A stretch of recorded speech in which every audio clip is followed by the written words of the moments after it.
सबसे पहले नजर डालते हैं अब तक की बुलेटिन।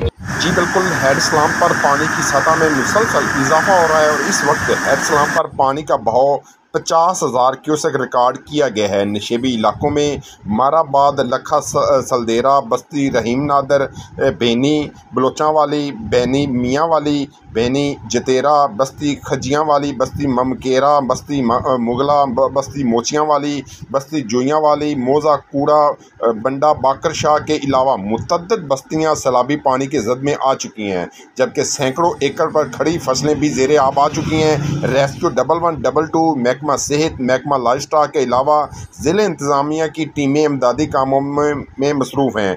जिन आबादियों के रहायशियों को रेस्क्यू किया जा रहा है उनको इंतज़ामिया की तरफ से मुख्तलिफ मकामात पर कैम्प किए गए 13 रिलीफ कैंपों में मुंतकिल किया जा रहा है। ज़िले तर्जमान का कहना है कि ज़िला भर में इस वक्त तक ना कोई जानी और ना मवेशी का नुकसान हुआ है, सिर्फ फसलों का नुकसान हुआ है जो कि कुदरती अमर है।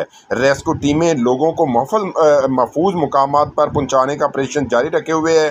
ज़िला इंतज़ामिया का विहाड़ी के अलावा ज़िला बहावल नगर की बस्तियों में भी रेस्क्यू ऑपरेशन जारी है। जी, इसलिए नए लाइफ बॉय में है एक्टिव सिल्वर, जो दे जरासीम से 10 गुना बेहतर हिफाजत। नया सिल्वर लाइफ बॉय, दुनिया का नंबर 1 जर्म प्रोटेक्शन सोप।